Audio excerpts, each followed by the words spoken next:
और चलिए अगली बड़ी जानकारी का रुख कर लेते हैं। आपको बता दें कि केंद्र सरकार के 8 साल पूरा होने पर आज जेपी नड्डा की तरफ से प्रेस कॉन्फ्रेंस की गई है। ये बड़ी और अहम खबर है। बीजेपी अध्यक्ष जेपी नड्डा ने ये प्रेस कॉन्फ्रेंस की।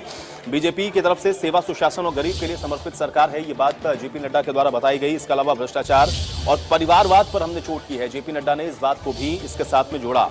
हमारी योजनाएं गरीबों और वंचितों के लिए हैं। पहले योजनाएं सिर्फ कागज पे बना करती थी। सरकार ने जिम्मेदारी के साथ काम किया है और सरकार की कार्यशैली बदली है। जेपी नड्डा ने आज प्रेस कॉन्फ्रेंस करते हुए सरकार के 8 साल पूरा होने पर ये बड़ी बातें कही हैं। इसके अलावा सरकार आम आदमी की आवाज बन रही है। काम करने का तरीका हम बदल रहे हैं। अब हम जिम्मेदारी के साथ काम कर रहे हैं और कृषि में भी कई सुधार हुए हैं, जिसका जिक्र भी आज जेपी नड्डा के द्वारा इस पूरी प्रेस कॉन्फ्रेंस के दौरान बताया गया।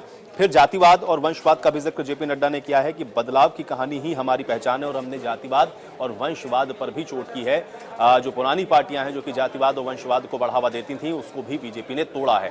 तो 8 साल पूरे हो चुके हैं केंद्र की मोदी सरकार को और इसको लेकर के 8 सालों की उपलब्धियों को बताते हुए यह प्रेस कॉन्फ्रेंस जेपी नड्डा के द्वारा की गई है, जिसमें बदलाव की कहानी हमारी पहचान है, आज सब कुछ सरकार की निगरानी में है। ये तमाम बड़ी बातें आज जेपी नड्डा के द्वारा कही गई हैं, जो हम आपको लगातार दिखा रहे हैं। आपने जेपी नड्डा को इसके पहले सुना भी था, किस तरह से उन्होंने पूरी प्रेस कॉन्फ्रेंस के दौरान सरकार के 8 साल की उपलब्धियों को बताया और आगे का भी विजन क्या है ये भी जेपी नड्डा के द्वारा आज बताया गया है। तो पार्टी अध्यक्ष की तरफ से आज ये डिटेल प्रेस कॉन्फ्रेंस थी, जिसमें 8 साल को लेकर के, उपलब्धियों को लेकर के और साथ ही साथ इस समय जो अचीवमेंट रहे हैं इस गवर्नमेंट के, उसको भी बताया गया जेपी नड्डा के द्वारा। तो बड़ी जानकारी है, इस वक्त की बड़ी खबर आप तक पहुंचा रहे हैं। जेपी नड्डा ने सरकार के 8 साल पूरे होने पर यह प्रेस कॉन्फ्रेंस की है। पढ़ने के लिए किसी दूसरे के घर में जाते हैं और इसकी संख्या छोटी नहीं थी।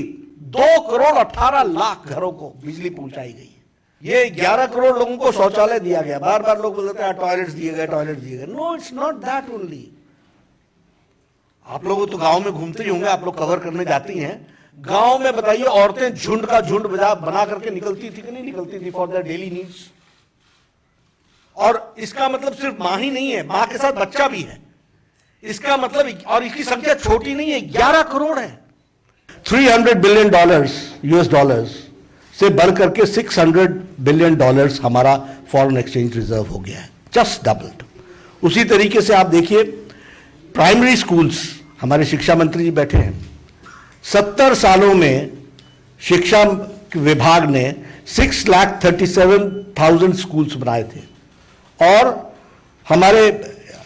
हमारे इस 8 सालों में 6.53 लाख हमारे प्राइमरी स्कूल्स बने हैं।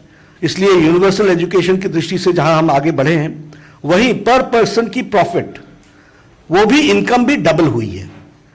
2014 में हमारी per year income average was 79,000, today it is 1,50,000। पढ़ने के लिए किसी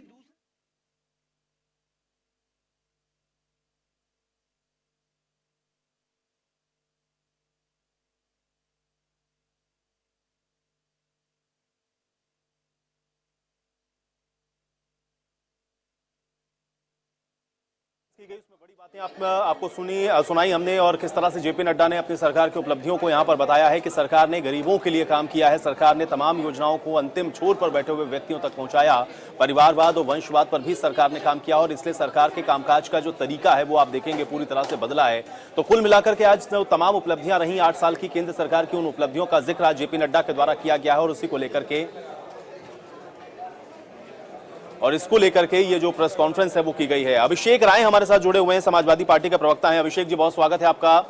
अभिषेक जी, किस तरह से देखते हैं सरकार के 8 साल की उपलब्धियों पर एक प्रेस कॉन्फ्रेंस होती है जिसमें जेपी नड्डा ने कहा कि 8 साल में हमने किस तरह से गरीबों के लिए और तमाम वो योजनाएं हैं जो कि अंतिम छोर पर बैठे हुए व्यक्तियों तक पहुंचाई हैं। जो बातें आज जेपी नड्डा कह रहे थे उस पर आपका एक रिएक्शन में चाह रहा हूँ।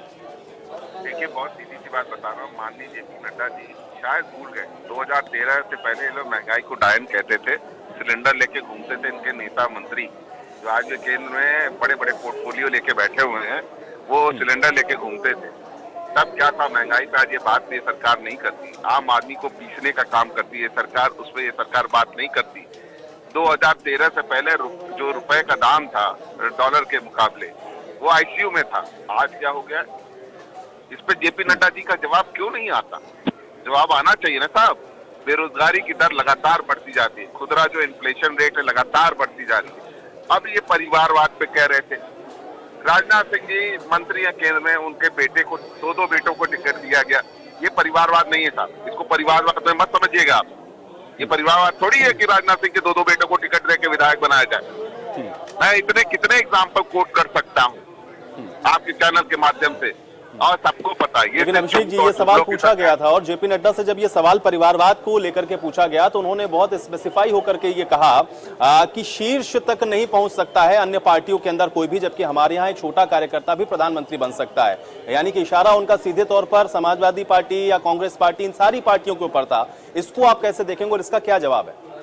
नहीं, इसका बहुत सीधा सा जवाब है। देखिए, सब लोग को पता है कि ये जो बात कह रहे हैं, आज आप मुझे एक चीज बता दीजिए कि जैसे हर पार्टी में, चाहे को कांग्रेस हो चाहे समाजवादी पार्टी हो, हर कार्यकर्ता को आगे बढ़ने का मौका दिया जाता है। पर जिसका कहते हैं ना नेता, पहले से वो तय करके रखते हैं। जैसे अखिलेश जी को हमने अपना नेता मान रखा है, वो हमारे नेता है और वो नेता की तरह लड़ते हैं, चाहे सदन हो चाहे सड़क हो। वो काम करके दिखा रहे हैं, वो प्रूफ करके दिखा रहे हैं। जो 4 बार का सांसद रहा हो, उसके ऊपर आप इस तरह की टिप्पणी करते, जिसको जनता चुन के भेज रही है। क्या जनता से गलती है? और ये परिवारवाद का क्या मतलब है कि क्या आपको एक पुश्तैनी चीज दे दी गई? जनता चुन के भेज रही है साहब, इलेक्शन हो रहा है, मैंडेट मिल रहा है, वो हर बार चुने जाते हैं। इसमें कहां से परिवारवाद आ गया? आप मुझे बताएं, इस बात का जवाब दें। चलिए ठीक है अभिषेक जी, ये तो सवाल पूछा गया था और इसलिए मैंने आपसे भी ये सवाल पूछा क्योंकि उनका कहना यह था कि शीर्ष नेतृत्व तक कैसे पहुंच सकता है कोई पार्टी के अंदर, ये सवाल उनका था। बहरहाल मेरे साथ भारतीय जनता पार्टी की तरफ से शिवम जी जुड़े हुए हैं। शिवम जी, आपका भी स्वागत है। शिवम जी, किस तरह से देख रहे हैं इसको, क्योंकि आज 8 साल की उपलब्धियों पर आज जेपी नड्डा एक प्रेस कॉन्फ्रेंस करते हैं, लेकिन जब वो परिवारवाद का जिक्र करते हैं तो फिर अन्य पार्टियों का ये कहना है कि परिवारवाद तो फिर भारतीय जनता पार्टी में भी है। नहीं, मेरा केवल एक मानना है, जिस प्रकार का परिवारवाद की बात उन्होंने कही, इस बात को डिकोड करने की आवश्यकता है। वो डिकोड ऐसे करने की आवश्यकता है, क्या समाजवादी पार्टी के नेता अखिलेश यादव या मुलायम सिंह यादव से आगे परे हट करके अपनी पार्टी का राष्ट्रीय अध्यक्ष किसी को बना सकते हैं क्या? बस बहुजन समाज पार्टी में मायावती किसी और अपने भांजे या भतीजे के अलावा किसी और को नेतृत्व सौंप सकती हैं क्या? ये सोचने का विषय है। तृणमूल कांग्रेस के ममता बनर्जी को अंत में कुछ नहीं दिखता है तो उनको अपना भतीजा दिखता है। तो कहने का अर्थ ये है कि आप हिंदुस्तान के इतिहास के अंदर में अगर आप देखेंगे तो जिस प्रकार की राजनीति चल रही है और चल रही है, परिवारवाद से पीड़ित राजनीति रही है। भारतीय जनता पार्टी एकमात्र ऐसा दल है जहाँ पे सही मायने में, आप मुझे बताइए, कभी किसी ने कल्पना करी जेपी नड्डा जी के पिताजी को कोई जानता था क्या नितिन गडकरी जी के पिताजी को कोई जानता है क्या इस प्रकार से जब आपने देखा हो, क्या किसी ने वाजपेयी जी के पिताजी को जानता था क्या अडवाणी जी के पिताजी को कोई जानता था क्या? ये सब वो लोग हैं जिन्होंने सामाजिक और सार्वजनिक जीवन में अथक प्रयास किया, काम किया और अपने बलबूते, अपने काम के बलबूते, अपनी मेहनत के बलबूते, जनता के प्रेम प्यार से वो चुन करके नेतृत्व किया। चलिए, बहुत शुक्रिया शिवम जी हमारे साथ जुड़ने के लिए, और अभिषेक जी आपका भी बहुत शुक्रिया हमारे साथ जुड़ने के लिए। हालांकि 8 साल की उपलब्धियों पर यह प्रेस कॉन्फ्रेंस थी, लेकिन इसको लेकर के भी सवाल आप देख रहे हैं और किस तरह से राजनीतिक तौर पर भी वार पलटवार हो रहा था।